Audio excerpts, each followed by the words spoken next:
నమస్తే, welcome to yo-yo TV. ఇప్పుడు మనం మూసీ నది ఒడ్డున ఉన్నామండి. కొత్త నగరానికి పాత నగరానికి మధ్యలో ఈ మూసీ నదే. ఎవరైనా కొత్త నగరానికి వెళ్ళాలన్నా పాత నగరానికి రావాలన్నా ఈ మూసీ నది దాటి రావాల్సిందే. ఈ మూసీ నది ప్రక్షాళన టీఆర్ఎస్ గవర్నమెంట్ చాలా ప్రతిష్టాత్మకంగా తీసుకుంది. అసలు ఈ ప్రక్షాళన ఏ విధంగా జరుగుతుంది, ఎంతవరకు వచ్చింది, అసలుకి గత పాలకులు దీన్ని ఎందుకు డెవలప్మెంట్ చేయలేదు, ఏంటి, వీటి గురించి తెలుసుకోవడానికి ఇప్పుడు మనకి సుధీర్ రెడ్డి గారి దగ్గరికి వెళ్తున్నామండి. మన Musi river front and development corporation chairman గాను ప్లస్ ఎల్బీ నగర్ శాసనసభ్యులుగాను ఉన్నారు. వారి ఆధ్వర్యంలో ఏ విధమైనటువంటి అభివృద్ధి జరుగుతుంది, ఏంటి, వాళ్ళ మాటల్లోనే తెలుసుకుందాం.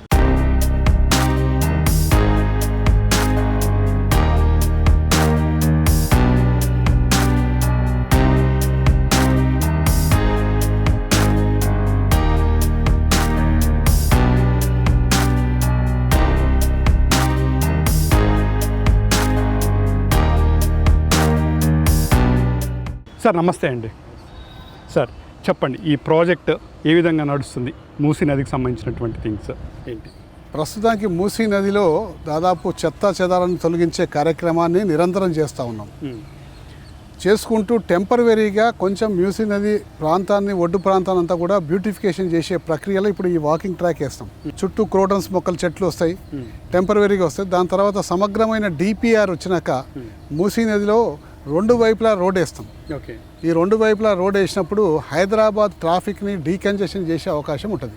ఓకే, సో మూసీ నది సమూలంగా ప్రక్షాళన చేసి సుందరమైన ప్రాంతంగా చేయాలన్న ముఖ్యమంత్రి గారి కోరిక మేరకు నాకు కూడా ఇందులో అవకాశం కల్పించిన ముఖ్యమంత్రి గారికి ఈ సందర్భంగా ప్రత్యేకంగా ధన్యవాదాలు తెలుపుకుంటూ, మరి కేటీఆర్ గారు కూడా సంపూర్ణ సహకారం అందిస్తున్న ఈ మూసీ నదిని డెవలప్ చేసే ప్రక్రియలో వారి యొక్క దూరదృష్టి, విజన్, ఒక యంగ్ నాయకత్వం యొక్క దూరదృష్టి, విజన్ వల్ల మూసీ నది రాబోయే రోజుల్లో అద్భుతంగా ప్రజల ముందుకు రాబోతుంది. ఓకే, అయితే నాకు ఒక్కసారి ఈ ప్రాజెక్ట్ ఏంటి, ఎలా మీరు చేయబోతున్నారు, ఏంటి అనేది నాకు ఒక్కసారి ఇన్ డీటెయిల్గా ఒకసారి ఎక్స్ప్లెయిన్ చేయగలుగుతారా? మూసీ నదిని గత 50 సంవత్సరాలుగా ఎవరు గత పాలకులు పట్టించుకోకపోవడం వల్ల దీని గురించి ఏ రికార్డు కానీ ఏ పత్రం కానీ ఇప్పుడు మా దగ్గర లేకపోవడం వల్ల సమగ్రంగా సర్వే చేసుకుంటా రివర్ బౌండరీ ఎక్కడ దాకా ఉంది, బఫర్ జోన్ ఎక్కడ దాకా ఉంది అని చెప్పేసి గత 6 నెలలుగా మేము డిమార్కేషన్ చేస్తూనే ఉన్నాం. దాదాపు ఇన్ని కిలోమీటర్లు outer ring road to outer ring road demarcation చేయాలంటే దాదాపు ఇన్ని మండల యొక్క సర్వేయర్స్ ఫుల్ టైం ఇక్కడ వర్క్ చేస్తేనే వీలవుతుంది. సో ఆ విధంగా వర్క్ చేసుకుంటా ఇంతమంది సర్వేయర్స్ కొలిచి ప్రతి ఒక్క అంగుళాన్ని కొలిచి రివర్ బౌండరీ మరియు బఫర్ జోన్ని కూడా డిమార్కేషన్ దాదాపు 90% పూర్తి అయింది. ఇంకా కొద్ది రోజులలో ఆ 5% కూడా పూర్తి అయిపోతుంది. స్పష్టమైన ఒక మ్యాప్ మా దగ్గర మా ముందర ఉంటుంది. కాబట్టి రేపు బఫర్ జోన్లో ఎన్ని అక్రమ కట్టడాలు ఉన్నాయి, నెంబర్ ఆఫ్ అక్రమ కట్టడాల నెంబర్తో సహా స్పష్టంగా 100% మా ముందర టేబుల్ మీద ఉంటాయి. తద్వారా ఈ అక్రమ కట్టడాల మీద ఎటువంటి నిర్ణయం తీసుకోవాలన్న సంగతి ముఖ్యమంత్రి గారు ఆ రోజుల్లో కేటీఆర్ గారు, కేసీఆర్ గారు తీసుకుంటారు. ఓకే, అయితే ఇక్కడ చూస్తూ ఉంటే ఇటువైపు ఏమో మురికి వాడలు, మధ్యలోనేమో మట్టి రోడ్లు, ఇంకోవైపు చూస్తే అందమైనటువంటి పార్కులు కానీ లేదా పంట పొలాలు కానీ చాలా కనిపిస్తున్నాయి. ఇప్పుడు ఆ పంట పొలాల పరిస్థితి ఏంటి, అసలు అవి ఎందుకు దీని పక్కన ఉన్నాయి? అంటే చాలా అరటి చెట్లు కనిపిస్తున్నాయి. మూసీ నదిలో ఒక విచిత్రమైన పరిస్థితి ఏంటంటే సగం నది వరకు కూడా పట్టా ల్యాండ్లే ఉన్నాయి. ఓకే, ఇవి కల్పించే కొబ్బరి చెట్లు, అరటి చెట్లు అన్నీ కూడా పట్టా ల్యాండ్లు. ఈ పట్టా ల్యాండ్లో కొబ్బరి తోటలు కానీ అరటి తోటలు కానీ వేసుకుని ఆ పండ్లు బయట అమ్ముకునే వ్యవసాయదారులు. కాబట్టి ఈ పట్టా ల్యాండ్ అన్నింటిని కూడా మనము రేపు పొద్దున భవిష్యత్తులో ప్రభుత్వం ఏం చేస్తుందో సంగతి ఒక నిర్ణయం తీసుకోవాల్సిన అవసరం ఉంది. ఇలా ఆల్మోస్ట్ వాళ్ళు మొత్తం కూడా ఈ గండిపేట నుంచి ఇక్కడ మన నాగోలు వరకు, పీర్జాదగూడ వరకు అదే విధంగా ఉన్నాయి. గడ్డి చేలు అనుకోండి, పట్టా ల్యాండ్లు అనుకోండి, కొంతమంది వరి కూడా వేసుకుంటున్నారు. సో ఆ విధంగా పట్టా ల్యాండ్లు ఉండడం వల్ల చట్టపరంగా వాళ్ళకి అన్ని హక్కులు ఉన్నాయి. ఓకే, కాబట్టి వీటిని ప్రభుత్వం మరి అక్వైర్ చేస్తుందా, మరి టీడీఆర్ ఇస్తుందా అన్న సంగతి రాబోయే కాలంలో కేటీఆర్ గారు, కేసీఆర్ గారు నిర్ణయిస్తారు. సరే, అయితే ఇక్కడ ఒక విషయానికి వద్దాం. మూసీ నది అంటే చాలా చిన్న విషయం కాదు, చాలా పెద్దగా ఉంది. 2 నగరాల మధ్యలో కూడా ఇది ఉన్నటువంటి, అటు పాత నగరం కావచ్చు, కొత్త నగరానికి కూడా ఇది అనుసంధానమై ఉంది. వీటిని క్లీన్ చేయాలంటే ఇప్పుడు చాలా లేటెస్ట్ టెక్నాలజీ వచ్చింది. క్లీనింగ్కి ఎలాంటి టెక్నాలజీ వాడుతున్నారు, ఏంటి, ఒకవేళ ఆ టెక్నాలజీ వాడితే ఎందుకు లేట్ అవుతుంది? అంటే క్లీన్ చేయాలంటే ఇప్పుడు మూసీకి ఇప్పుడు వచ్చేదంతా సివేజ్ వాటర్ అండి. ఈ సివేజ్ వాటర్ అంతా కూడా అండి ఇలా దాదాపు 30-40 నాళాల ద్వారా మూసీ నదిలోకి వస్తుంది. ఈ నాళాలన్నింటినీ కూడా అనుసంధానం చేసిన ప్రాంతంలో ఈ సివరేజ్ ట్రీట్మెంట్ ప్లాంట్ పెట్టాలి, ఎస్టీపీ, శుద్ధి చేసే కేంద్రాలు పెట్టి శుద్ధి చేసిన సివరేజ్ ట్రీట్మెంట్ స్వచ్ఛమైన నీటిని మూసీ నదిలో వదిలినప్పుడు ఈ వాతావరణం ఉండదు. అప్పుడు ఈ బురద కానీ గలీజ్ వాతావరణం ఉండదు, అప్పుడు వాతావరణం మెరుగవుతుంది. ఈ లోపుగా ఏం చేయాలంటే సివరేజ్ ట్రీట్మెంట్ ప్లాంట్లు పెట్టే వరకల్లా అప్పటికల్లా మేము ఈ స్లెడ్జిని అంతా తీసేసేసి ఈ సిల్ట్ని అంతా స్లెడ్జిని తీసేసి పక్కకి వేయగలిగితే అప్పుడు స్వచ్ఛమైన నీటితో మంచిగా అందంగా ఏర్పడే అవకాశం ఉంటుంది. కాబట్టి ఆ కార్యక్రమంలో ఆ ప్రణాళికలో మేము water works Hyderabad metro water works తోటి సంయుక్తంగా పనిచేసుకుంటూ ముందుకు పోతా ఉన్నాం. ఇక ఈ పరిసర ప్రాంతాల్లో రోడ్ వస్తుంది. ఇప్పుడు ఈ రోడ్ వస్తుంది, ఇప్పుడు ఈ వాకింగ్ ట్రాక్ కూడా రేపు భవిష్యత్తులో రోడ్డు వచ్చే అవకాశం ఉంటుంది. అంటే అప్పుడు వాకింగ్ ట్రాక్ పెట్టిన పెట్టుబడి అంతా కూడా వేస్ట్ కాకుండా, వృధా కాకుండా ఇందులో వేసే పేవర్ బ్లాక్స్ ఉంటాయి కానీ అవి తీసి మళ్ళీ మేము వాడుకునే అవకాశం ఉంటుంది. అందుకనే తక్కువ ఖర్చుతోటి మేము ఈ వాకింగ్ ట్రాక్స్ అన్ని ఆహ్లాదకరమైన వాతావరణాన్ని ఇక్కడ డెవలప్ చేస్తా ఉన్నాం. సార్, ఇప్పుడు మనం చూస్తూ ఉంటే మీరు ఇందాక చెప్పినట్టు పక్కన కొన్ని వ్యవసాయ భూములు ఉన్నాయి, మధ్యలో ఈ చిన్న కాలువలు ఉన్నాయి. ఇటువైపు చూస్తూ ఉంటే మాత్రం చాలా డిఫరెంట్గా ఇక్కడేమో ఇల్లు కనిపిస్తున్నాయి, ఇక్కడేమో ఇంతకు ముందు వాటర్ ప్రవహించడానికి గేట్ల మాదిరిగా కట్టున్నాయి. ఏంటి ఇవి? అసలు ఆ గేట్లకు ఎదురుగానే ఇల్లు ఎందుకు కలిసే? అంటే ఇందులో పట్టా ల్యాండ్లు కొన్ని ఉన్నాయి, కొన్ని ఏమో ఇల్లీగల్గా కట్టుకున్న వాళ్ళు కూడా కొంతమంది ఉన్నారు, రెండు కలిపి మిక్స్డ్ ఉన్నారు. కాబట్టి పట్టా ల్యాండ్లు ఎవరు, ఇల్లీగల్గా పెట్టుకున్నది ఎవరు అనే సంగతి ఇప్పుడు తేలాలి మనకు. ఆ తేలినప్పుడు ఆ నెంబర్ స్పష్టంగా వచ్చినప్పుడే దాన్ని ఏ విధంగా చేయాలన్న సంగతి గవర్నమెంట్ ప్రభుత్వం నిర్ణయిస్తుంది. కానీ ఇక్కడ తెలివిగా ఆ బిల్డింగ్స్కి వీటికి మధ్యలో మాత్రం మళ్ళీ కొంచెం ల్యాండ్ వదిలిపెట్టారు. దీన్ని ఏ విధంగా చూడాలి?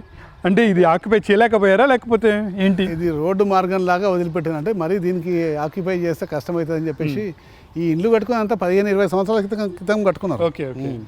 కాకపోతే ఇటు సైడ్ పెరగడం మాత్రం రీసెంట్లీ ఒక 10 సంవత్సరాల నుంచి పెరిగింది. అయితే ఇక్కడ చూస్తుంటే చాలా ప్లాస్టిక్ వస్తువులు కూడా ఉన్నాయి. కానీ చాలామంది ఇంతకుముందు టీఆర్ఎస్ గవర్నమెంట్ ప్లాస్టిక్ వస్తువులు వాడకూడదు అని చెప్తూనే ఉన్నారు. అయినా కానీ ఇక్కడ చూస్తూ ఉంటే మూసీలోనే ఎక్కువగా ప్లాస్టిక్ పదార్థాలు, చెత్త చెదారం అన్నీ కనిపిస్తూ ఉంటాయి. వీటిని అరికట్టడం ఎలా అంటారు? ఆల్రెడీ మీరు ఫెన్సింగ్ పెట్టినా కానీ వచ్చేస్తున్నారు. అదే మన దురదృష్టం ఏంటంటే మూసీ నదిలో వచ్చే ప్లాస్టిక్ వ్యర్థాలు విపరీతంగా ఉన్నాయి. దాదాపు ఎట్లా ఉన్నాయంటే కొన్ని వేల లక్షల కవర్లు, బాటిళ్ళు రోజు మూసీ నదిలోకి వస్తూనే ఉన్నాయి. అంటే వీటన్నింటినీ కూడా అరికట్టాలంటే ప్రభుత్వం ఎంత ఎఫెక్టివ్గా చేసినా ప్రజల్లో కూడా అక్కడ రెస్పాన్సిబిలిటీ అనేది వచ్చినప్పుడే మీరు సక్సెస్ కాగలుగుతాం. అంటే ప్లాస్టిక్ సెగ్రిగేషన్ చేసినప్పుడు మున్సిపాలిటీ జిహెచ్ఎంసీకి అప్పచెప్పేసి ప్లాస్టిక్ వస్తువులు ఇది తడి చెత్త పొడి చెత్త ఇదని చెప్పేసి వాళ్ళకు ఇస్తే ఈ ప్లాస్టిక్ అంతా ఇక్కడ కనిపించదు మాకు. ప్రజలకు ఆ అవేర్నెస్ రావాలి ఖచ్చితంగా. ఆ అవేర్నెస్ వచ్చినప్పుడు ఈ నదులలో కానివ్వండి, డ్రైన్లలో కానివ్వండి ప్లాస్టిక్ వ్యర్థాలు చేరకుండా ఉంటాయి. ఇక్కడ మధ్యలో చూస్తూ ఉంటే ఇక్కడేమో ఫ్లేవర్ కనిపిస్తుంది, ఇక్కడ చిన్న చిన్న మ్యాన్ హోల్స్ కనిపిస్తూ ఉన్నాయి. ఇవేంటి మురికి కాలువలా లేకపోతే? ఇప్పుడు అక్కడికి వచ్చే సివేజ్ లైన్ ఈ లైన్ ఇక్కడ తీసుకొచ్చేసి ఇక్కడ ఇలా కలుస్తూ ఉంది మూసీ నదిలో. దానికి పైప్ ఇక్కడ వేసి అనుసంధానం చేశారు. ఆడ పైకి వెళ్ళి వచ్చే కాలనీలో సివేజ్ లైన్ అంతా ఇట్లా వస్తుంది. ఆ నాలాలోకి వెళ్ళి పక్క పంట సివేజ్ లైన్ కూడా ఉంది ఇక్కడ. అవునవును కనిపిస్తుంది. అందులోకి వెళ్ళి వచ్చి కలుస్తుంటాయి. అంటే ఫస్ట్ వీటిని బ్లాక్ చేయాల్సి వస్తుంది మనం. వీటిని బ్లాక్ చేయొద్దు. ఇందులో సివేజ్, స్టామ్ వాటర్ రెండు కలిసి ప్రవహిస్తున్నాయి. అయితే ఇప్పుడు ఏం చేస్తారంటే సివేజ్ సపరేట్ చేయాలి, స్టామ్ వాటర్ సపరేట్ చేయాలి. సపరేట్ చేసి సివేజ్ని తీసుకొచ్చి ఇక్కడ ఎక్కడో ట్రీట్మెంట్ ప్లాంట్ పెడతారు. ట్రీట్మెంట్ ప్లాంట్ పెట్టినప్పుడు అందులో కలిపేసేయాలి. కలిపేస్తే ఆ ట్రీట్మెంట్ అయిన వాటర్ అందులోకి వస్తుంది. అప్పుడు ఈ వాటర్ అంతా కూడా మనకు స్పష్టంగా తేటగా కనిపించే అవకాశం ఉంటుంది. అట్లా సార్, మనం ఇక్కడ చూస్తూ ఉంటే ఒకవైపు బట్టలు ఉతుకుతున్నారు, ఇంకోవైపునేమో పెద్ద పెద్ద మ్యాన్ హోల్స్ కట్టి ఉన్నాయి, ఇంకోవైపు చిన్న చిన్న గేట్లు కూడా కనిపిస్తూ ఉన్నాయి. ఇక్కడ వీటి గురించి ఒక్కసారి చెప్పగలుగుతారా ఏంటి అనేది? ఇది ట్రీట్మెంట్ ప్లాంట్ కోసం పెట్టారు. ఈ మ్యాన్ హోల్స్ కట్టినేమో సివేజ్ లైన్స్. Drainage water. ఇది స్టామ్ వాటర్. కానీ ఈ స్టామ్ వాటర్ కూడా చాలా మటుకు డ్రైనేజ్ మిక్స్ అయ్యి వస్తుంది. సివేజ్ లైన్స్ యూజీడీని ఎంత సపరేషన్ చేసినా కానీ ఇందులో చాలా మటుకు యూజీడీ కలుసుకుంటూనే వస్తుంది. దీన్ని సపరేట్ చేయాల్సిన అవసరం ఉంది. కేవలం వర్షం నీళ్ళే రావాల్సిన అవసరం ఉంది. ఇందులో వర్షం నీళ్ళు రావాలి, అందులో కేవలం యూజీడీ రావాలి. అట్లా అంటే ఈ వ్యవస్థకి ఆల్రెడీ ఒక ప్లానింగ్ ఉంది, వాటిలో అది వెళ్ళాలి, ఇక్కడ ఈ వాటర్ రావాలని. కానీ ఎక్కడ ఈ ప్రాబ్లం జరుగుతుంది, ఎక్కడ ఎందుకు మిక్స్ అయిపోతుంది? అంటే ఈ వ్యవస్థలో ప్లానింగ్ కొంత మేరకు చేసి కొంత మేరకు సఫలీకృతం అయింది, కానీ 100% కాలే. ఓన్లీ 30% అయింది. 70% ఆఫ్ ద సివేజ్ ఇంకా ఇందులో కలిసి వస్తుంది. కాబట్టి సివేజ్ని ఈ స్టామ్ వాటర్ని సపరేషన్ చేసినప్పుడు మూసీ నది అప్పుడు బాగా అయ్యే అవకాశం ఉంటుంది. ఓకే. ఆ సివేజ్ వాటర్ అంతా కూడా ట్రీట్మెంట్ ప్లాంట్లకు మళ్ళించి ట్రీట్మెంట్లో శుద్ధి చేసిన వాటర్ని అందులోకి వదిలినప్పుడు స్వచ్ఛమైన నీళ్ళు ఉంటాయి అప్పుడు. అంటే ఈ పట్టా ల్యాండ్స్ని మ్యాక్సిమం మనం అసలు ఎవరు ఆధ్వర్యంలో ఉంటే ఆ పట్టా ల్యాండ్స్ నుంచి మనకి విముక్తి కావాలి అంటే ఏ డిపార్ట్మెంట్ ఎక్కువగా ఇన్వాల్వ్ అవ్వాలంటారు? Revenue department. Revenue department. Okay. Revenue department identify చేస్తుంది ఇది పట్టా ల్యాండా ఎంకరేజ్మెంట్ ల్యాండా అని ఐడెంటిఫై చేసినప్పుడు దాని మీద రాజకీయ నిర్ణయం తీసుకోవాలి. ఓకే. ఒక డెసిషన్ తీసుకొని వాటిని ఏ విధంగా చేయాలనే సంగతి ఆలోచన చేసి ఒక నిర్ణయం తీసుకోవాల్సి వస్తుంది. ఓకే. అట్లా. సార్ ఇప్పుడు మనం వచ్చిన ప్రాంతం ఇది ఇప్పుడు ఈ మూసీ దీన్ని ఏ ప్రాంతం చెప్పుకోవచ్చు? ఇది చైతన్యపురిలో ఒక ప్రాంతం ఇది. ఓకే. ఈ ప్రాంతంలో మూసీ నదికి ఈ వైపు ఆ వైపు అన్నీ కూడా పట్టా ల్యాండ్స్. ఓకే. ఇక్కడ గడ్డి చేలన్నీ కూడా పట్టా ల్యాండ్స్. ఓకే. ఈ పట్టా ల్యాండ్స్ వల్ల వాళ్ళు గడ్డి వేసుకొని ఆ గడ్డి కోసుకొని ఇక్కడ చుట్టుపక్కల ఉన్న డైరీ ఫార్మ్స్కి అమ్మి వాళ్ళ పుట్టబోసుకుంటారు. జీవన ఆధారం అది. సో ఈ విధంగా ఇక్కడ పట్టా ల్యాండ్స్ ఉండడం వల్ల దాదాపు 90% మూసీ నదిలో ఉన్నాయని కూడా పట్టా ల్యాండ్సే. ఓకే. ఈ పట్టా ల్యాండ్స్ ఉండడం వల్లే మనకు కొంచెం డెవలప్ చేయాలంటే కొంచెం రకాల ఇబ్బందులు వస్తున్నాయి. ఓకే. కానీ ఇక్కడ చూస్తుంటే కొన్ని పందులు కూడా సంచరిస్తూ ఉన్నాయి. పందులు చాలా పెద్ద సంఖ్యలో ఉన్నాయండి. సార్ ఇందాక మీరు చెప్పింది ఇక్కడ కరెక్ట్గా యాప్ట్ అవుతుంది అనుకుంటా, ఎందుకంటే రెండు వైపులు కూడా పట్టా ల్యాండ్స్ ఉన్నాయి, మధ్యలో మనం ఉన్నాం. ఇది ఒక్కసారి ఎక్స్ప్లెయిన్ చేస్తారా నాకు, ఎట్లా ఎంతవరకు? ఇప్పుడు అక్కడ ఉన్న గడ్డి పొలాలంతా కూడా పట్టా ల్యాండ్స్, అక్కడ ఉన్న కొన్ని పొలాలు కూడా పట్టా ల్యాండ్స్. ఓకే. సో ఈ పట్టా ల్యాండ్స్లలో వీళ్ళంతా కూడా గడ్డిని పెంచి గడ్డిని కోసి పక్కకున్న డైరీ ఫామ్లకు విక్రయించి జీవనాధారము వాళ్ళ వృత్తి అదే. వ్యవసాయదారులు అనుకోండి, ఒక రకంగా వ్యవసాయదారులు. సో ఇట్లా కొన్ని వేల ఎకరాల మూసీ నది పక్కకు పట్టా ల్యాండ్స్ ఉండడం వల్ల ఈ పట్టా ల్యాండ్స్లో మనం ఏమైనా అభివృద్ధి చేయాలంటే కూడా కష్టమవుతుంది. ఎందుకంటే ఏమైనా తొలగించాలన్నా వాళ్ళు అబ్జెక్షన్ చేస్తూ ఉంటారు, దాంతో మనకు ఇబ్బంది అవుతుంటుంది.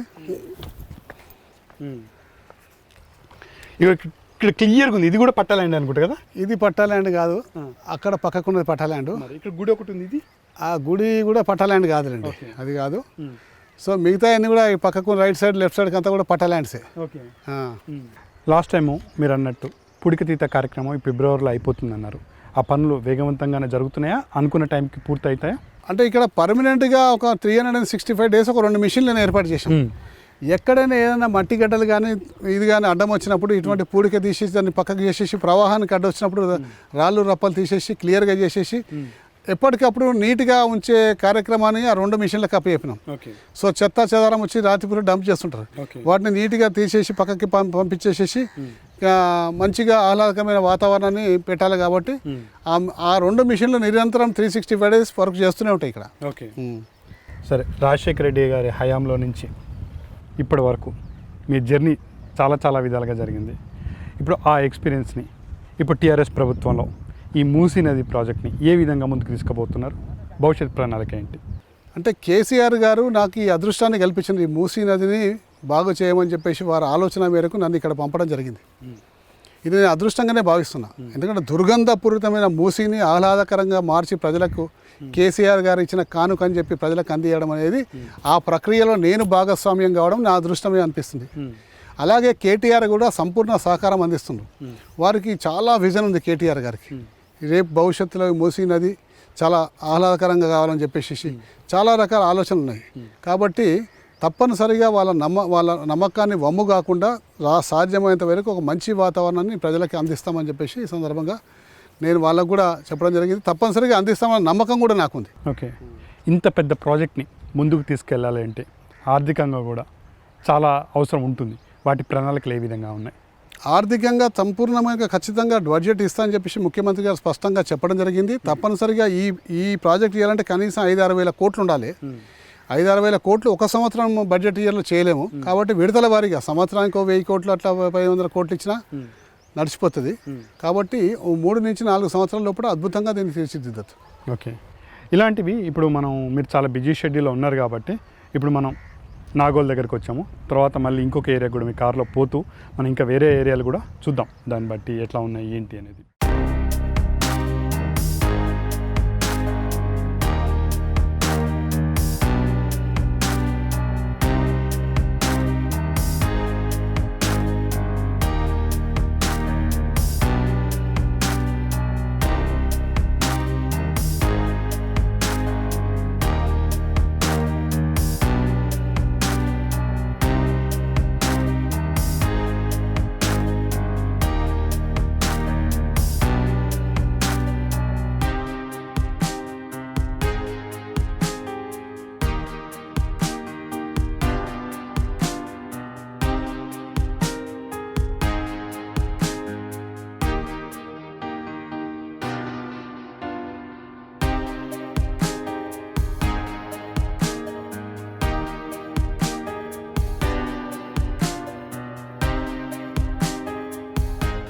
సార్, అసలు మూసీ నది హిస్టరీ ఏంటి ఒక్కసారి మా ప్రేక్షకులకి? మూసీ నది 1908 కన్నా బిఫోర్ మూసీ నది అప్పట్లో ఈ నదిలో అందరూ కూడా మంచినీళ్ళు కూడా తాగేవాళ్ళని చెప్పేసి మా తాతలు ఇట్లా చెప్తుండే. 1940 వరకు కూడా ఇందులో మంచినీళ్ళు తాగేవాళ్ళు, చాలా అంత స్వచ్ఛమైన నీరు వస్తుండే. 40 నుంచి ఎట్లయితే నగరీకరణ పెరుగుతున్న కొద్దీ ఇది కాలుష్యానికి గురవుతుంకుంటూ వచ్చింది. దాని తర్వాత ఏ విధంగా అయితే నగరీకరణ అంటే అర్బనైజేషన్ డెవలప్ అవుతున్న కొద్దీ చుట్టుపక్కల ఇండస్ట్రీస్ రావడము, గ్రోత్ రావడం, పాపులేషన్ పెరగడం, ఇవన్నిటిని కూడా అనేక రకాలుగా దీన్ని కాలుష్య కొరల్లో చిక్కుకునేటట్టు చేసినాయి. ఇక ఒక స్టేజ్ 1960s 70s తర్వాత ఇక బాగా కాలుష్యం పెరిగిపోయింది. 80s నుంచి విపరీతంగా పెరిగిపోవడం వల్ల ఇప్పటికీ దాదాపు ఒక 30 నుంచి 40 సంవత్సరాల నుంచి విపరీతమైన కాలుష్య కొరల్లో మూసీ నది విలవిల్లాడిపోతుంది. దీన్ని గత ప్రభుత్వాలు ఎవరు కూడా పట్టించుకోకపోవడం వల్ల ఇటువంటి దుస్థితి దాపరించింది. అప్పుడే పట్టించుకొని కఠిన చర్యలు తీసుకుంటే ఇంత దుస్థితి దాపరించకుంటుండే. అప్పుడు చేసే స్కోప్ ఉండే, ఈజీగా ఉండే. ఎందుకంటే అప్పుడు పాపులేషన్ తక్కువ ఉంటుండే, నగరీకరణ అంత బాగా ఫాస్ట్గా డెవలప్ కాలేదు. 80s 90s చేసే అవకాశం ఉండే, ఎందుకంటే ఎంకరేజ్మెంట్స్ కూడా లేవు అప్పుడు. కాబట్టి అప్పటి ప్రభుత్వాలు ఎవరు కూడా పట్టించుకోకపోవడం వల్ల రోజు రోజుకు మూసి కబ్జాకు గురైతూ కుచించుకపోవడము, లేకపోతే అనేక రకాల వ్యర్థాలు అందుకు రావడము, పారిశ్రామికరణ వ్యర్థాలు రావడము, హైదరాబాద్ సివేజ్ మొత్తం ఇందులోనే రావడము, హైదరాబాద్లో ఉన్న చికెన్ షాప్స్ వాళ్ళకి వేస్టేజ్ అంతా కూడా రోజు సంచులలో తీసుకొచ్చి ఇందులోనే పడేయడము, ఇలా అనేక రకాల కారణాలతోటి ఇది బాగా కాలుష్య కొరలో చిక్కుంది. కొన్ని ప్రాంతాల్లో మూసీ నదికి అటువైపు కానీ ఇటువైపు కానీ కొన్ని ఫెన్సింగ్ కూడా పెట్టడం జరిగింది. ఆ ఫెన్సింగ్స్ ఇప్పుడు ఎక్కడ కనిపించట్లేదు. ఏమైంది వాటి పరిస్థితి? అంటే ఇప్పుడు బ్రిడ్జెస్ మీద ఫెన్సింగ్ పెట్టిండ్రు. మొన్న వరదలకు టోటల్గా బ్రిడ్జిలతో పాటు ఫెన్సింగ్ కూడా కొట్టుకపోయినాయి. ఇప్పుడు జిహెచ్ఎంసీ సిబ్బంది మళ్ళీ వాటిని ఫెన్సింగ్ ఏర్పాటు చేసే పనిలో నిమగ్నమై ఉన్నారు. వాటి రైలింగ్స్ కూడా పోయినాయి. ఆ రైలింగ్స్ కన్స్ట్రక్షన్ చేసి వాటికి సపోర్ట్గా వాటి మీద ఫెన్సింగ్ పెట్టాలి. సో జిహెచ్ఎంసీ ఆ పనిలో ఉంది. కాబట్టి తొందరగా ఆ పని కంప్లీట్ అయిపోతుంది. ఒక్క విధంగా చెప్పండి, అసలుకి మూసీ నది మీద ఇప్పటివరకు ఎన్ని వంతెనలు ఉన్నాయి? ఇప్పుడు దాదాపు ఈ బాపుఘట్ నుంచి అప్ టు మన ఇక్కడ దాకా 8 వంతెనలు ప్రస్తుతానికి ఉన్నాయి. ఈ 8 వంతెనలు కూడా ఒక లో లెవెల్ క్యాచ్ వేసి, ఒకటి మన చదరగడ్డ దగ్గర లో level catch way, and Musarambagh దగ్గర లో లెవెల్ క్యాచ్ వే, ఇంకా మిగతా బ్రిడ్జెస్ ఉన్నాయి పెద్ద పెద్దవి. సో వీటిని రాబోయే రోజుల్లో అక్కడికి ఇక్కడికి రోడ్డు పడ్డాక అనుసంధానం చేసే బ్రిడ్జెస్ కూడా కట్టాల్సి వస్తుంది. సో అప్పుడు వాటిని కొంచెం హైట్ లేపి ఇంప్రూవ్ చేసి పెద్ద బ్రిడ్జ్లుగా చేసే అవకాశం ఉంటుంది. ఇప్పుడు మన ఈ మెహదీపట్నం అత్తాపూర్లో ఉన్నటువంటి ఈ మూసీ నది కనెక్ట్ ఉన్నటువంటి వాటిని చూస్తే పక్కనే చాలా పెద్ద పెద్ద కన్స్ట్రక్షన్స్ కానీ, లగ్జరీ అపార్ట్మెంట్స్ కానీ, పెద్ద పెద్ద అపార్ట్మెంట్స్ అనే కొన్ని విల్లాస్ కూడా ఉన్నాయి. మరి వీళ్ళకి ఈ దుర్గంధం అనేది రోజు రోజుకి ఎక్కువైతూనే ఉంది. వాటిల్లో మేజర్గా ఫస్ట్ డిపార్ట్మెంట్ వాళ్ళు తీసుకుంటున్నటువంటి స్టెప్ ఏంటి? అంటే దుర్గంధం అనేది ఒక రోజులో కంట్రోల్ అయ్యేది కాదండి. హైదరాబాద్ నగరం సివేజ్ అంతా కూడా ఇందులో మన మూసీ నదిలోకి వస్తుంది. కాబట్టి ఫస్ట్ వాటిని ట్రీట్మెంట్ శుద్ధి చేసే యంత్రాలని మనం చేసుకుంటూ పోతే దుర్గంధం తగ్గుతుంది. అప్పటిదాకా దుర్గంధం తగ్గదు. కాబట్టి వాటిని ఇప్పుడు వాటర్ వర్క్స్ బోర్డు దాదాపు 63 STPలు పెడుతుండ్రు. సో అవి పెట్టినాక అవి పనిచేయడం ప్రారంభిస్తే రోజు దుర్గంధం తగ్గే అవకాశం ఉంటుంది. సో దీనికంతా కూడా టైం కన్జ్యూమ్ అవుతుంది. అంటే 50 సంవత్సరాల నుంచి దీన్ని ఎవరు పట్టించుకోలే గత పాలకులు. ఇప్పుడు కేసీఆర్ గారు ముఖ్యమైన శ్రద్ధ పెట్టి దీన్ని చేస్తూ ఉండు. కాబట్టి దీని రిజల్ట్ ఇమీడియట్గా మనకు రాదు. ఒక 2 సంవత్సరాల నుంచి 3 సంవత్సరాల లోపల దీని రిజల్ట్ వస్తుంది. కొన్ని ఆక్రమణలకు కూడా గురైనాయి. ఆ ఆక్రమణని ఎలా అరికడుతున్నారు? ఇప్పుడు మూసీ మీద దాదాపు మాకున్న సమాచారం మేరకు 2015 వరకు 6,000 చిల్లర ఆక్రమణలు ఉన్నాయి. ఈ 2015 నుంచి 21 వరకు ఎన్ని ఆక్రమణలు అయినో ఇంకా పిక్చర్ రాలేదు. కానీ ఆ పిక్చర్ వచ్చినాక వాటిని అన్నింటిని ఆక్రమణలు అన్నీ కూడా స్వయంగా వెళ్ళి పరిశీలించి మేము వేసే రోడ్డుకు ఈ ఆక్రమణలు అడ్డొస్తున్నాయా లేదా అని చెప్పి అంచనాకు వచ్చినాక వాటి మీద రాజకీయ నిర్ణయం పై లెవెల్లో కేటీఆర్ గారు కానీ కేసీఆర్ గారు కానీ తీసుకుంటారు. సో అందుకోసం ఈ సమగ్రమైన సమాచారం కోసము మూసీ మీద ఇప్పుడంతా కూడా ఎంక్వైరీ చేసి డీటెయిలింగ్గా పోతూ ఉన్నాం. సమాచారం అంతా మా టేబుల్ మీదకి వచ్చి ఎగ్జాక్ట్ నెంబర్ ఆఫ్ ఆక్రమణలు కానీ ఎక్కడైనా ఉంటే అప్పుడు దాని మీద నిర్ణయం తీసుకుంటాం. Okay. At the same time ఇందాక చూస్తే కొన్ని శ్మశానాలు కూడా మూసీ నది మధ్యలో వరకు వచ్చేసినాయి, కొన్ని అయితే డైరెక్ట్ కన్స్ట్రక్షన్స్ కూడా చేసేసారు. మరి వాటిని ఏ విధంగా అరికడుతున్నారు? అదే అప్పుడు వెనకట ఏమైపోయిందంటే చాలామందికి శ్మశానాలకు ఒకటి నమ్మకం ఏముంటుండే, ప్రజల విశ్వాసం ఏంటంటే నది ఒడ్డుకు శ్మశానం ఉండాలి, అంత్యక్రియలు అయిపోయినాక నదిలో స్నానం చేసి పోవడం అనేది మన సాంప్రదాయం ఉంటుండే. కాబట్టి శ్మశానాలు కూడా ఎక్కువ కూడా ఆ ప్రాంతంలో వెలిసినాయి. ఆ పరంపర దాదాపు ఒక గత 50 సంవత్సరాల నుంచి నడిచింది.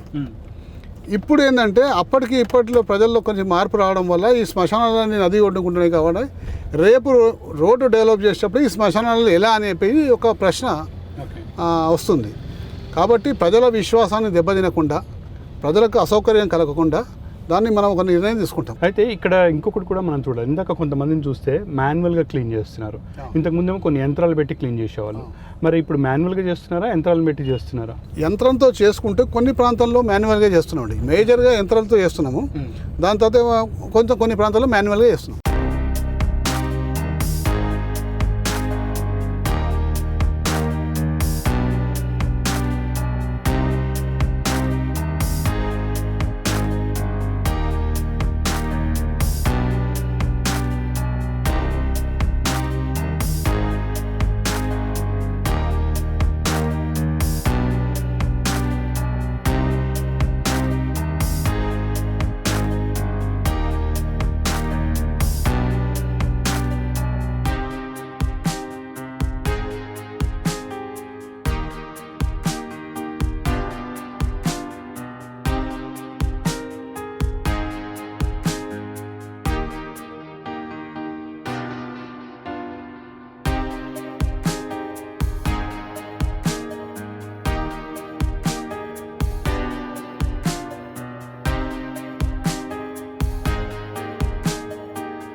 రెండు 2020లో వచ్చినటువంటి వరదల కారణంగా అటు సికింద్రాబాద్లో జేమ్స్ స్ట్రీట్ దగ్గర నుంచి ఇటు కోటిలో ఉన్నటువంటి హాస్పిటల్ ఏదైతే ఉందో అక్కడ వరకు చాలా ప్రాంతాలు మునిగిపోయినాయి. పర్టికులర్గా మన మూసీ నది ఎడ్జ్లో ఉన్నటువంటి ప్రాంతాలే ఎక్కువగా మునిగిపోయినాయి. వాటి మీద వరదలు అయిపోయిన తర్వాత వాటి మీద ఎలాంటి చర్యలు తీసుకున్నారు, వాటి మీద ఇప్పుడు ఎలాంటి యాక్టివిటీస్ జరుగుతున్నాయి? అంటే మేము జూలై నుంచి ఆల్మోస్ట్ జూలై నుంచి మూసీ నది క్లీనింగ్ ప్రక్రియ స్టార్ట్ చేశాము. దాదాపు ఒక 20 మిషన్లు పెట్టి, అంటే హిటాచీ మిషన్లు పెట్టి మూసీలో ఉన్న అడ్డంకుల్ని, ప్రవాహానికి వస్తున్న అడ్డంకుల్ని క్లియర్ చేసి కొంచెం ప్రవాహం సాఫీగా పోయే విధంగా మేము కొన్ని చర్యలు తీసుకున్నాము. దాని తర్వాత వరదలు వచ్చినాయి. సో మేము తీసుకున్న చర్యల వల్ల కొంచెం వరదల తీవ్రత కొంచెం మాకు తగ్గినట్టు అనిపించింది. ఎందుకంటే మేము ఇట్లా చర్యలు తీసుకోకపోతే ఇంకా వరదలు బాగా దాని ఇంపాక్ట్ ఇంకెక్కువగా అనిపిస్తుంది మాకు. వరదలు వస్తాయని మేము కూడా ఊహించలే. మేము మూసీ నదిని క్లీనింగ్ చేసే ప్రక్రియలో మూసీలో ఉన్న వాటర్ అంతా కూడా సాఫీగా ప్రవహించే విధంగా చర్యలు తీసుకోవాలన్న ఉద్దేశంతో మేము ఆ కార్యక్రమం చేశాం. కానీ తదుపరి వరదలు రావడం, ఈ మూసీ ప్రవాహం క్లీన్ మేము చేసి పెట్టడం వల్ల సాఫీగా పోవడం, ఇవన్నీ కూడా ఒక అందుకు మంచిగా జరిగింది అది. ఓకే. అయితే ఇక్కడ సందర్భం వచ్చింది కాబట్టి ఒక చిన్న ప్రశ్న. ఈ వరదల్ని ఆపడానికి కానీ లేదా కంట్రోల్ చేయడానికి కానీ మనకి సిటీ అవుట్స్కట్స్లో హిమాయత్ సాగర్, ఉస్మాన్ సాగర్ అనే 2 ప్రాజెక్టులు కూడా కట్టడం జరిగింది. వాటి కట్టడం వల్ల మూసీ నదికి ఎలాంటి బెనిఫిట్ జరిగిందంటారు? అంటే అప్పట్లో నిజాము 1908లో వచ్చిన వరదల యొక్క ప్రభావాన్ని చూసి ఈ వరదలు ఈ విధంగా అనంతగిరి హిల్స్ వికారాబాద్ నుంచి వస్తే రేపు పొద్దున భవిష్యత్తులో హైదరాబాద్కు చాలా ఇబ్బంది అవుతుంది ఆలోచన చేసి మోక్షగుండం విశ్వేశ్వరయ్యని కన్సల్ట్ చేసి వారిని తీసుకొచ్చి దీన్ని ఏ విధంగా ఆపితే బాగుంటుందో నాకు ఆలోచన చేస్తే మోక్షగుండం విశ్వేశ్వరయ్య ఇచ్చిన అడ్వైజ్ మేరకు ఇంత ప్రవాహం వస్తుంది జంట నగరానికి మంచినీటి సౌకర్యం కూడా కావాల్సి వస్తుంది భవిష్యత్తులో, కాబట్టి హిమాయత్ సాగర్ ఉస్మాన్ సాగర్ని నిర్మిస్తే బాగుంటుందని చెప్పి ఆలోచన చేసి 1912లో ఆ పనులు ప్రారంభించారు. ప్రారంభిస్తే 1920లో హిమాయత్ సాగర్ ఉస్మాన్ సాగర్ ఏర్పడ్డది. తద్వారా ఇప్పుడు హిమాయత్ సాగర్ ఉస్మాన్ సాగర్ ఏర్పడడం వల్ల హైదరాబాద్ నగర యొక్క వాసుల యొక్క దాహార్తిని తీర్చడమే కాకుండా వరదల్ని కూడా అది ఆపుతుంది. ఎందుకంటే పైకి వెళ్ళి వచ్చిన నీళ్ళంతా కూడా అది నిండినాకనే పైకి పొరలాల్సి వస్తుంది. కాబట్టి ఈ మధ్యకాలంలో అంత పెద్ద వర్షాలు పడలేదు కాబట్టి అందులో స్టోరేజ్ కావడం వల్ల ఆ స్టోరేజ్ అయిన వాటర్ని గ్రావిటీలో హైదరాబాద్ నగర ప్రజలకు దాదాపు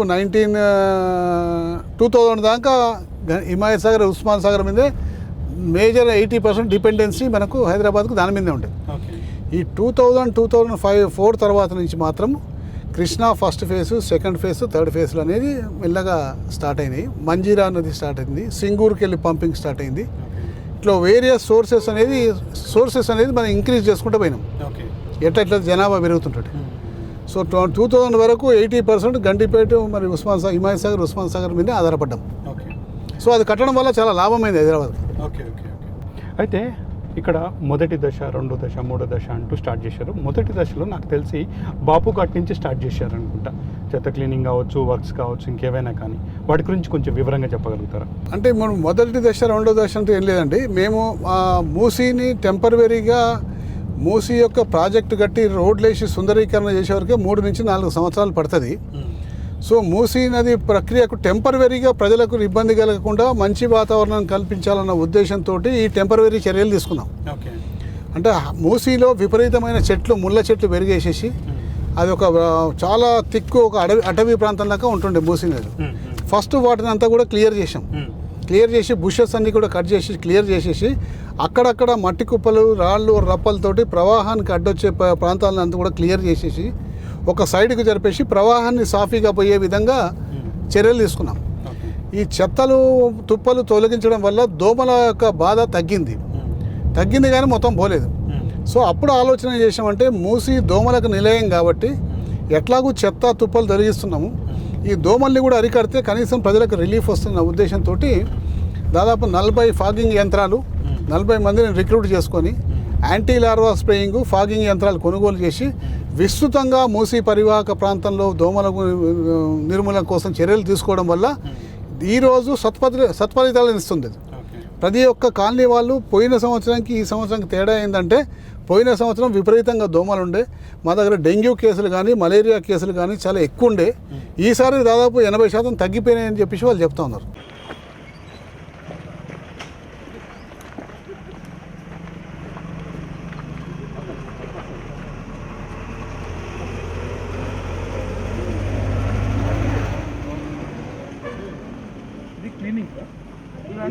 దోమల బ్లడ్ స్మెల్ వస్తుంది.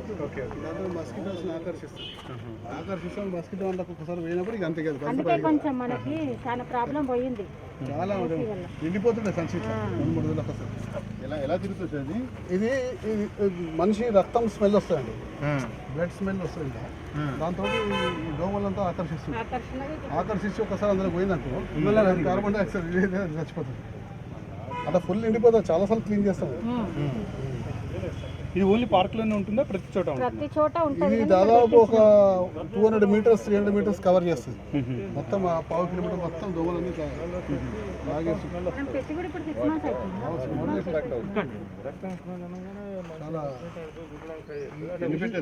మిషన్స్ ఒక 4-5 పెట్టినామండి. ఇంకా ఉన్నాయి, మొత్తం కంట్రోల్ చేయాలి. ఇంకా ఇది ఆన్లో లేదు సార్ ఇప్పుడు? లేదండి, ఇప్పుడు ఇది స్ట్రీట్ లైట్స్ కనెక్ట్ చేసాం. నైట్ టైం ఆన్లో ఉంటుంది, డే టైం ఆన్లో ఉంటుంది. అంటే మేము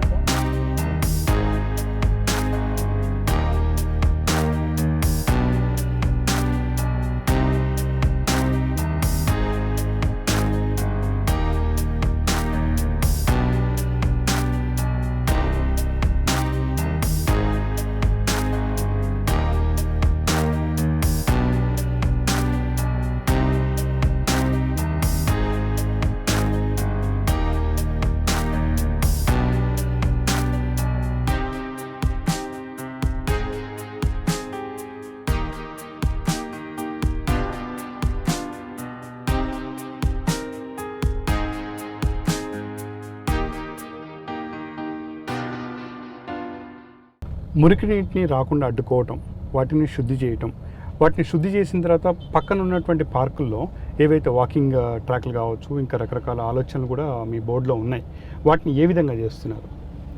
అంటే ఇప్పుడు మురికి నీటిని శుద్ధి చేసే యంత్రాలను అన్నింటిని కూడా వాటర్ వర్క్స్ వాళ్ళు ఇన్స్టాల్ చేస్తాను. ఇప్పుడు ఆల్రెడీ ఫస్ట్ ఫేజ్కి టెండర్ పిలిచారు. ఇంకొక 4 to 5 monthsలో పని స్టార్ట్ అవుతాయి. ఈ ఇయర్ ఎండింగ్ కల్లా దాని యొక్క ఫలితాలు మనకు వస్తాయి. సో ఫస్ట్ ఫేజ్లో కొంత మటుకు, సెకండ్ ఫేజ్లో కొంత మటుకు, థర్డ్ ఫేజ్లో కొంత మటుకు అని వాళ్ళు నిర్ణయం తీసుకున్నారు. వాటర్ బోర్డు వాళ్ళు దాదాపు 63 శుద్ధి కేంద్రాలు అంటే సివరేజ్ ట్రీట్మెంట్ ప్లాంట్ అని వాళ్ళు ఇన్స్టాల్ చేస్తున్నారు. మీరన్నా ఇప్పుడు 30-40 నాలాలు హైదరాబాద్ ఈ జిహెచ్ ఇవి మూసీలో కలుస్తున్నాయి కానీ ఒక్కొక్క ఫేజ్లో ఈ నాలాలన్నింటినీ కూడా కనెక్ట్ చేసి అందులో శుద్ధి చేసిన వాటర్నే మూసీలో వదులుతారు.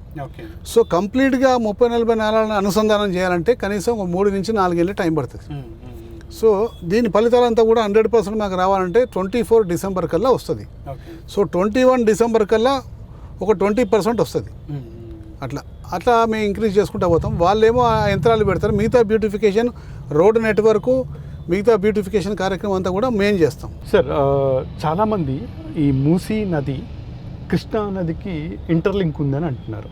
అది ఎంతవరకు నిజం? కృష్ణా నది చూస్తేనేమో అది డ్రింకింగ్ వాటర్, ఇది కూడా డ్రింకింగ్ వాటర్ అని మీరు ఇప్పుడు చెప్పారు. అది ఇప్పుడు దీంట్లో ఉన్న వాటర్ దాంట్లో కలుస్తుందా లేకపోతే ఏంటి? దీని గురించి ఒకసారి వివరంగా చెప్పండి. అంటే ఇప్పుడు ఫైనల్గా మూసీ నది ప్రవహించి కృష్ణా నదిలో కలవాల్సిందే కంపల్సరీ. దాని ఫైనల్ డెస్టినేషన్ అక్కడే. ఓకే.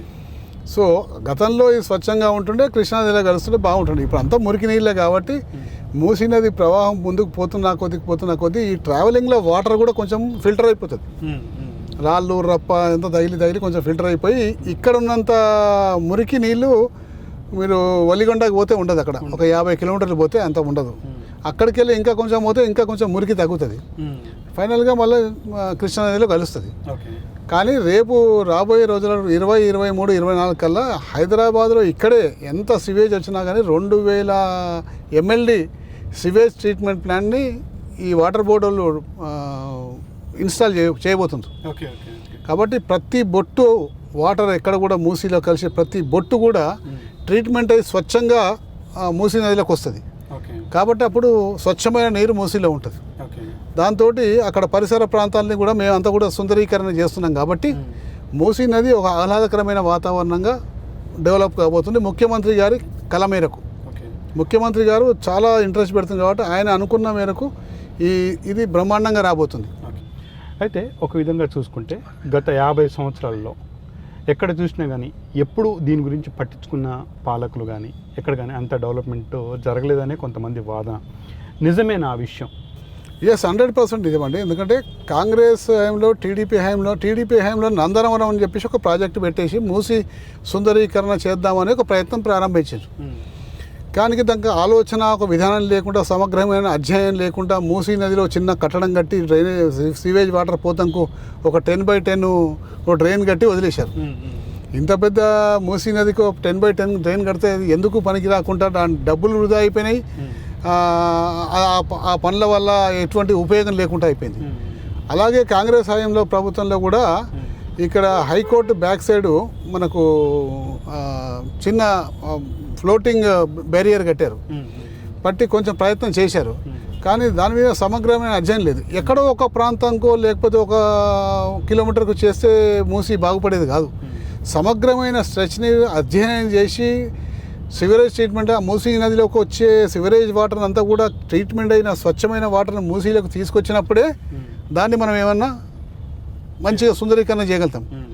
అది లేకుండా, ఆలోచన లేకుండా కేవలం సుందరీకరణ అంటే ఎంత సుందరీకరణ చేసినా ఆ దుర్గంధమైన వాటర్ నదిలోకి వచ్చినప్పుడు వేస్ట్ అవుతుంది. కాబట్టి ఇప్పుడు చేసే సుందరీకరణ అసలు స్పష్టమైన అవగాహనతో, అధ్యయనంతో చేస్తూ ఉన్నారు. ఇక్కడ వాటర్ బోర్డు ట్రీట్మెంట్ ప్లాన్లు పెట్టడం, మిగతా సుందరీకరణ రోడ్లు అనేది మేము వేయడము, 2 డిపార్ట్మెంట్లు కలిసి చాలా చక్కగా సమన్వయం చేసుకుంటూ ముందుకు పోవడము, దాంతో అసలైన సుందరీకరణ, అసలైన ఫలితం వస్తుంది మనకు. యాక్చువల్గా మొన్న దుర్గం చెరువు మీద కూడా హ్యాంగింగ్ బ్రిడ్జ్ చాలా అందంగా తయారైంది. దీన్ని కూడా ఆ విధంగా ఎక్స్పెక్ట్ చేయొచ్చు. అంతే 100%. అంటే అభివృద్ధి అంటే ఏంటంటే అభివృద్ధి అంటే హైదరాబాద్లో ఉన్న ప్రజలకు రాబోయే తరాలకు ఒక మంచి కార్యక్రమాన్ని మంచి అభివృద్ధిని అందించడమే అభివృద్ధి అండి. మామూలుగా రోడ్డు కానీ డ్రైనేజ్ కానీ లేకపోతే వాటర్ ఇవ్వడం కానీ సామాన్యంగా ప్రజాప్రతినిధులు ఉన్నా లేకున్నా అధికార యంత్రం చేయగలుగుతుంది. ప్రజాప్రతినిధులు ఎప్పుడైనా వినూత్నంగా ఆలోచించి రాబోయే తరాలకు మంచి అభివృద్ధి కార్యక్రమం అందించినప్పుడే నిజమైన అభివృద్ధి అది. ఓకే. అయితే ఇక్కడ ఒక్కటి మొన్న ఒక స్వచ్ఛంద సంస్థ చేసినటువంటి రీసెర్చ్లో దాదాపు సిటీ మొత్తం అంటే అవుట్స్కట్స్ కావచ్చు, సిటీలు కావచ్చు, దాదాపు 500 నుంచి 700 కిలోమీటర్ల పరిధిలో కింద డ్రైనేజ్ వ్యవస్థ ఉంది.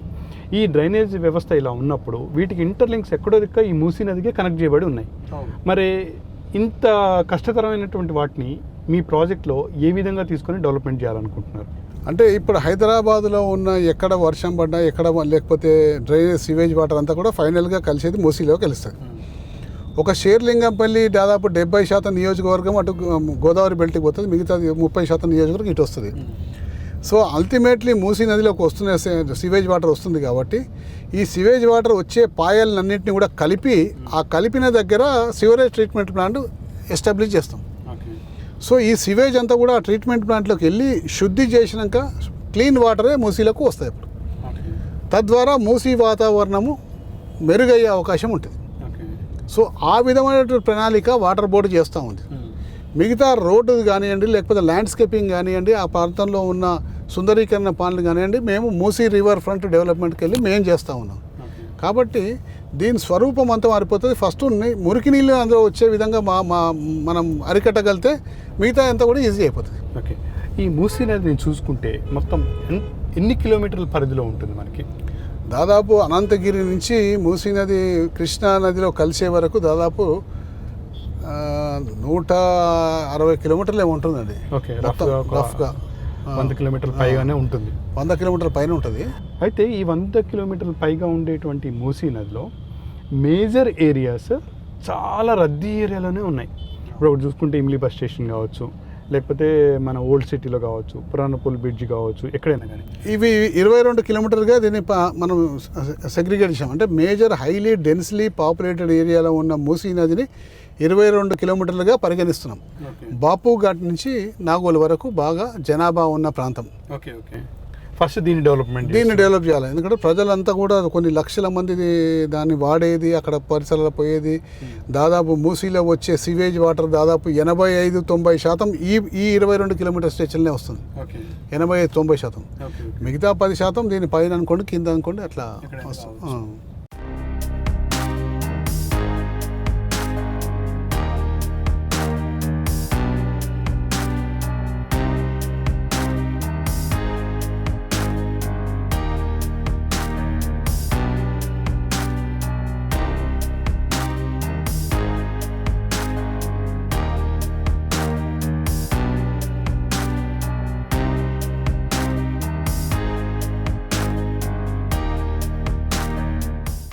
ఇదండి మూసీ నది ప్రాజెక్ట్ ఏ విధంగా ముందుకు వెళ్తుంది, టీఆర్ఎస్ గవర్నమెంట్ ఏ విధంగా ప్రణాళికలు వేసుకుంటూ వేగంగా దీన్ని అభివృద్ధి చేయాలి, దీన్ని ప్రజలకి అందించాలి అనే ఆలోచనతో ఏ విధంగా ముందుకు వెళ్తుందో సుధీర్ గారి మాటల్లోనే ఇప్పుడే మనం చూసాము.